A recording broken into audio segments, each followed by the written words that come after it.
The Lord be with you. and with your spirit. A reading from the Holy Gospel according to Luke. Glory to you, O Lord.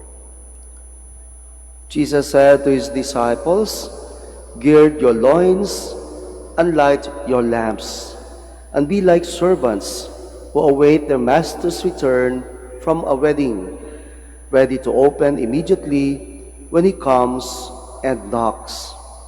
Blessed are those servants whom the master finds vigilant on his arrival. Amen, I say to you, he will gird himself, have them recline at table, and proceed to wait on them.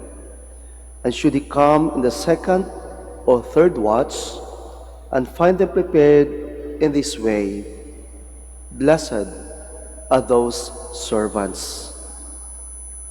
Brothers and sisters, the Gospel of the Lord. Praise to you, Lord Jesus Christ. Please be seated.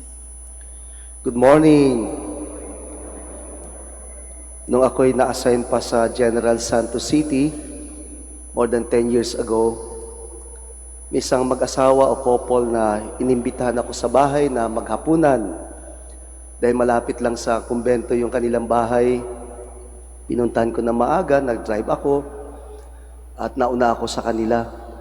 Winelcome ako ng kanilang kasambahay, inintroduce doon sa mga anak, pero maya-maya, biglang nagpaalam yung kasambahay, sabi niya, "Sandali lang po, Father, bubuksan ko yung gate." Nagulat ako kasi, bakit bubuksan yung gate? Wala akong narinig. Yun nga, pumasok yung misis, yung asawa, yung wife, at kwentuhan kami. Nakasunod yung kasambahay, sabi ko sa kanya, "Paano mo nalamang may tao sa gate?" Sabi niya, "Kasi Father, narinig ko po yung doorbell." Galing naman, wala akong narinig. Sira na kasi yung doorbell, Father, pero sanay na kasi ako. Galing naman. Wala akong narinig, pero narinig niya.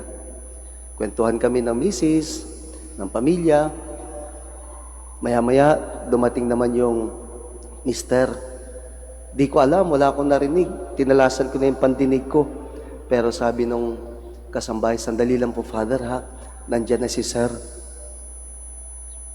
Pagbalik nung kasambahay, kasama na yung mister, sabi ko, "Paano mo nalaman na andun na yung Sir mo? Wala namang tunog yung doorbell." Sabi niya, "Father, sa tunog pa lang nung sasakyan, alam ko na." Isip-isip ko, siguro baka pati yung amoy ng kanyang mga amo, alam niya rin. Ang galing. Ang paliwanag ng kasambahay, kasi sinabihan siya na darating sila. Yung madam niya, dumating ng 3 oras nung inaasahang darating siya. Sabi kasi magsisimba daw. Pero late siguro, namili ng pagkain, na malengke, etc. Yung sir naman, late na rin dumating, pero alam, hinihintay nung kasambahay. At masaya sa naghihintay. Mga kapatid, siguro ganito yung uri ng paghihintay na sinabi ng ating Panginoong Hesus sa Ebanghelyo. Pero may isang kaibahan. Ang sabi ng Panginoon, "Be like servants who await their master's return." Be like servants.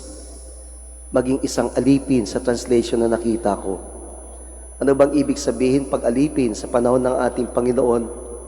Ibig sabihin nun, yung buong buhay, yung focus, yung energy, yung attention ng alipin ay nakatuon, nakafocus doon sa kanyang master o amo. Hindi naman sinabi ng ating Panginoong Hesus na huwag matulog, walang tulugan. Gusto niya lang sabihin sa atin, huwag mong tulugan o tutulog-tulugan yung iyong trabaho bilang alagad ng Diyos. Mga kaibigan, sa maraming pagkakataon, dumarating ang Diyos sa ating buhay. Maaring ang tinutukoy ni Kristo sa Ebanghelyo ay yung kanyang second coming o tinatawag natin parousia. Matagal pa yun, di natin alam kailan yun. Baka wala na tayo sa mundo bago dumating ang Diyos. Pero yung pagdating niya, araw-araw nangyayari sa buhay natin. Pag tayo masaya, malungkot, may sakuna, may success, may sakit, ang mahal sa buhay, may graduation, may kasal, may birthday, Jesus is always coming in our lives. Gaano tayo kahanda? Naririnig ba natin ang doorbell niya sa ating puso? Naririnig ba natin yung sasakyan, not material, not physical, ng pagdating ng ating Panginoon? Naaamoy ba natin ang pagdating niya? Kaya po mga kaibigan, mga kapatid, practice lang yan eh. Tinanong ko yung kasambahay, 30 years na pala siya doon sa kanyang amo. Sabi niya, yun nga mga anak, Father, ako nagpalaki ng mga yan. At ngayon, inaalagaan ko yung kanyang mga apo, kanilang mga apo. Getting used to it. Ang isang alipin, yun ang ginagawa lagi. Kung tingin natin sa sarili natin, alipin tayo ng Diyos, marami mang distractions, magiging focus pa rin tayo sa ating misyon, sa ating gawain, sa ating paghihintay sa Panginoon. Alam niyo po, naisip ko, maganda siguro mamaya amuyin niyo yung katabi niyo. Maaamoy niyo ba si Kristo? Mamaya maganda, tumingin kayo sa paligid. Nakikita niyo ba siya? Tumutunog ang kampana. Naririnig ba natin ang tinig niya? Let's just be open. Always be ready. Anytime, anywhere. Sabi ng ating responsorial psalm, Lord, I come to do your will. Do it now, always, and forever.